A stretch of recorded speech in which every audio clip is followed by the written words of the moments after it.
On February 23rd, I received an Instagram DM from the official Six Flags Over Texas account stating, "Hi Dan, we wanted to reach out and ask for your email." I happily responded, and a few days later, I received an email inviting me to a Shockwave influencer event on March 9th to celebrate 50 million riders on Shockwave. This included 2 backstage tours, meal tickets, plus admission to Scream Break, a separate ticketed event with an exclusive haunted house named Curse of the Polynesian Palm.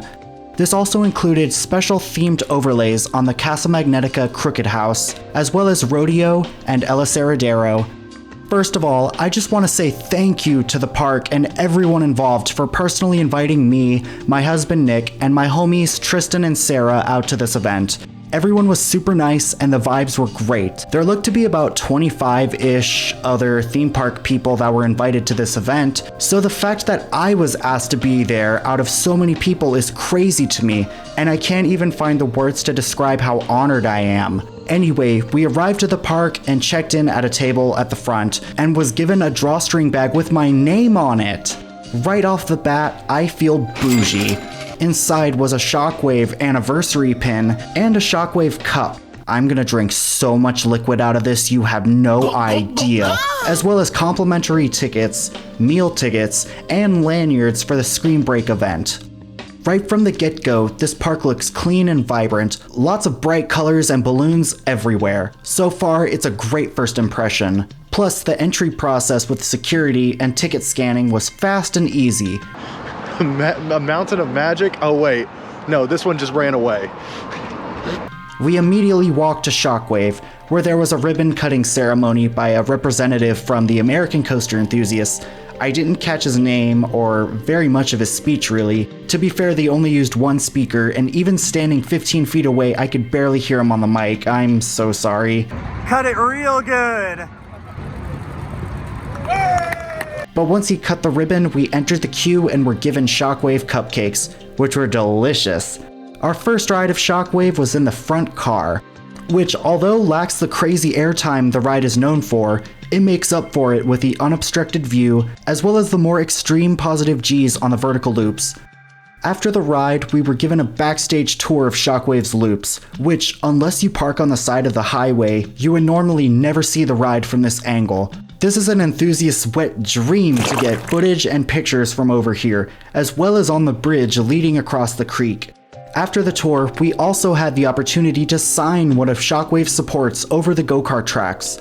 This right here was the moment I peaked as a roller coaster enthusiast. 3 people recording me signing the support of the ride that I named my YouTube channel after was a full circle moment that I'll cherish forever. But since they did let us sign the ride, that pretty much confirms a repaint is happening at some point. Based on the new logo the ride is rocking, which looks sick as hell by the way, it looks like the Martian green and light blue is here to stay. But of all the previous color schemes this ride has had, it's probably the most iconic and obvious choice. Watch, they're actually just f***ing with us and they're gonna paint it white with pink loops and mustard yellow supports again. God, it's gonna look so good! They recently repainted Batman the Ride. I don't know why, but it's giving Kraft mac and cheese realness. Our next ride of the day was Mr. Freeze. This coaster is a crazy rush like always, but it never fails to give me a massive headache after. I thought I could handle it, but going backwards always messes up my head nowadays. It doesn't help that you also have to ride this coaster defensively and brace yourself the whole time with the insane positive Gs. I will say my favorite part of the ride is staring down at the ground while at the top of the 230-foot spike. It's a crazy visual, especially in the back car. Going forwards is pretty cool, but at that point, I'm kinda nauseous and I'm just toughing it out till the final breaks. Very fast and intense ride, but it's just too much for me. The next ride was El Aserradero. Only Flume 1, the original 1963 log flume, was open, which was great because I like this one much more than Flume 2 next door, which opened in 1968. Flume 1's course is much more secluded within the trees and it's so relaxing. If you're ever feeling overstimulated in the park, this is the ride to go to. I have a real soft spot for this historic water ride, especially since I always had a great time working at this ride too. In 2023, the park announced El Aserradero was being rethemed and were essentially combining both log flumes into one, but then they quietly canceled that project a few months later. I don't know why that fell through, but whatever, as long as they keep both around, it's cool, I guess. Our next ride was Titan in the front row, which is a powerhouse like always. The speed hill is one of the best floater airtime moments in the entire park, but the rest of the ride is just tall and fast. I was also a supervisor of Titan as well when I worked at the park, so it was interesting being in that station again as a guest instead of an employee. One of the craziest moments working this ride for me was the Dallas Cowboys along with their cheerleaders showing up and taking over the ride after park closing. It was insane operating the coaster with all of that going on. Despite them having a full camera crew in the station, I can't find any footage or pictures from me working that night. Big sad. If anyone has access to that footage or pictures, let me know. After a scenic train ride on the Six Flags Railroad, we walked to the classic Judge Roy Scream and got one ride in the back car. Looks like we're at Five Flags today. It's a very bumpy ride, but it's a fun camp old time. It also has some unexpected pops of airtime, particularly on the speed hill after the first camelback. You can also see fresh wood on the track as well, so kudos to the park for doing work to keep it smooth. After trying and failing to ride Aquaman due to technical difficulties, we made our way to the Runaway Mine Train, again, in the back car. And this ride is so epic, 3 chain lifts and each section is wildly different. The first part throws you to the left and right with a bunch of turns and helixes, which kinda hurts, but that's part of the fun. The second part is some turns and straight track going over remnants of theming that used to be there, including a cave and waterfall. If y'all could bring that back, that would be cool. And finally, rolling into the saloon and dropping into the underwater tunnel. And that final drop gives stupid levels of airtime in the back car. This is a long, great ride, and I always have a fun time on it. If you were to describe that sign, what would you say? An expression of true love at its finest. Yeah? Yeah. That's what I did to you at that earlier roller coaster. After Runaway Mine Train, Aquaman was finally open, so we got in line. We were assigned to the front row, which evidently is where you'll get the most wet. And at this point we were really scared because it was 4:30 p.m. and starting to get dark. As for the ride itself, the initial backwards launch has some real kick to it. And when you go up the backwards spike for the first time, the feeling is very similar to sitting on the back of a pirate ship at full swing. The second launch is much stronger than you'd think, and the final launch over the hill is super underrated. The last plunge off the second spike gives you a great view of the pool filling up with water. The splashdown was crazy, and obviously we got soaked. Even though I said I hate going backwards on rides, in Aquaman's case, the backwards section is mainly straight track and one hill, so it's nowhere near as bad as Mr. Freeze.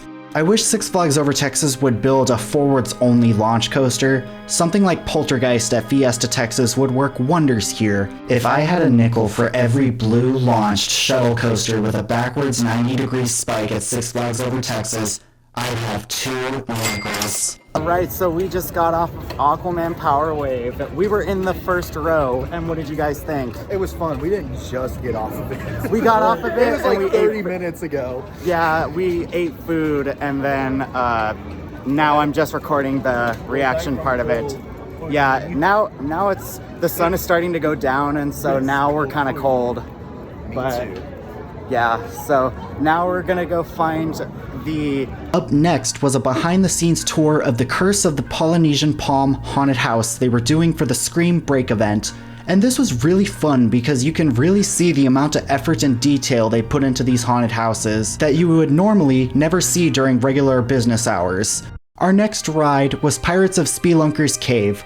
I rode this dark boat ride once in 2022 after it recently opened, and that ride was filled with broken effects, audio not working in several scenes, plus our boat getting stuck on the lift hill halfway through. Riding it again in 2024, I can definitely say it's running at its max potential. Everything was working and I could appreciate it so much more. I never got to experience the original Spelunkers ride, but it's really cool they took this theme and brought it back with updated technology. Everyone needs to check this ride out. It's absolutely worth your time.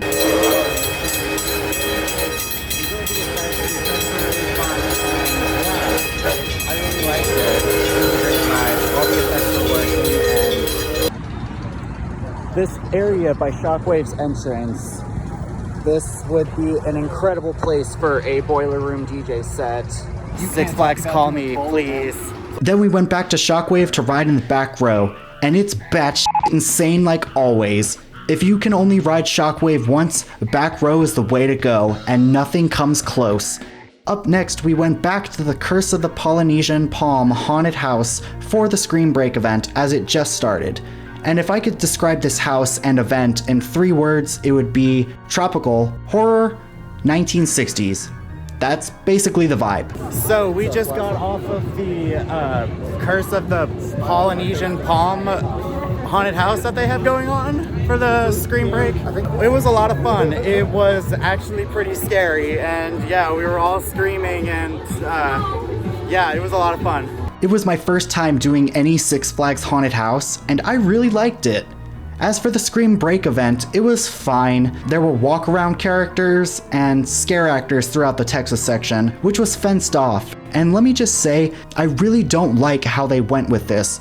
The only way to get in or out of the entire event was through the Spain section right next to the Buffalo Trading Post gift shop. So if you wanted to get to Titan or Texas Giant, you had to walk all the way around to the front of the park into the France section, past Runaway Mountain, through the barbecue restaurant dining area, and over the bridge by the antique cars. Pretty much halfway around the park, which I think is ridiculous. Every other path to get to those rides were blocked off by security with metal fencing. And even though we had the lanyards into the event, the security would literally watch us walk all the way across the bridge just to shake their heads at us to go back and around. I get what they're going for, and I can understand it's the first day of Screen Break and they're still working out the bugs and all that, but for me, the execution could have been better. Our final rides of the night were Titan and New Texas Giant, in the back row of course, ending out this incredibly long day at the park. So, we didn't get to go to Runaway Mountain today, that's okay, because it's always going to be there, but saying that, I know I'm going to get a f***ing notification tomorrow that says that Runaway Mountain is getting torn down, and I'm never going to get a chance to ride it again, because that's the luck I have. Yeah, unfortunately, Runaway Mountain was closed, so we couldn't ride it. I know, my life is so sad. Well, that concludes our visit to Six Flags over Texas. Fiesta, Texas. Fiesta, Texas, definitely. What was your favorite ride of the day, guys? Aquaman. Aquaman? Aquaman was fun, yeah. Aquaman was fun. Either the first time we rode Titan or the second time we rode Shockwave.